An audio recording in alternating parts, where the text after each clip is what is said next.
हजूर अकरम सल्लल्लाहु अलैहि वसल्लम ने इरशाद फरमाया कि क़यामत से पहले जो रमज़ान आएगा उसमें दुनिया वालों को एक ऐसी खौफनाक और बुलंद आवाज का सामना करना पड़ेगा कि दुनिया का हर इंसान उस आवाज से डर जाएगा और हर कोई सोचने पर यह मजबूर हो जाएगा कि ये किस तरह की आवाज है, ये किसकी आवाज है। लेकिन किसी को भी उस आवाज के बारे में कुछ खबर ना होगी कि ये आवाज कहां से आई है। और फिर नबी करीम सल्लल्लाहु अलैहि वसल्लम ने इरशाद फरमाया कि जिस साल रमजान में ये दर्दनाक आवाज सुनाई दे तो चाहिए कि उस साल अपने घर में 1 साल का राशन इकट्ठा जमा कर ले, क्योंकि उसके बाद अल्लाह ताला रिस्क को दुनिया से उठा लेगा। और ये रमजान का महीना हजरत इमाम मेहदी के ज़हूर से पहले आएगा और उसमें खूब सूरज ग्रहण लगा करेंगे और आसमान पर कोई नूर सा चमकता हुआ दिखाई देगा और मुल्क शाम में मुसलमानों पर जुल्म सितम आम हो जाएगा।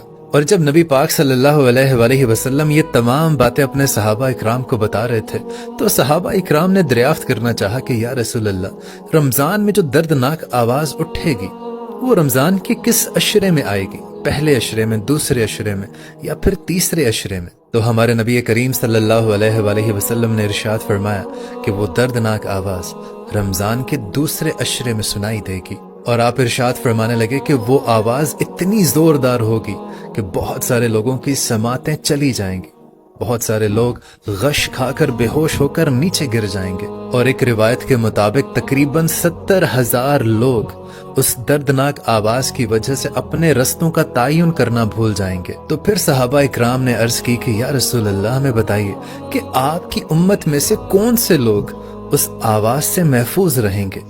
तो नबी करीम सल्लल्लाहु अलैहि वसल्लम इरशाद फरमाने लगे कि मेरी उम्मत के वो लोग जो अपने घरों में ठहरे रहेंगे और ईमान जिनमें अंदर जिंदा होगा और जो रो रो कर अल्लाह ताला से दुआ करेंगे। और दोस्तों फिर हजरत अब्दुल्ला बिन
हमें सीधा रास्ता दिखाए और हमारा खातिमा ईमान पर करे।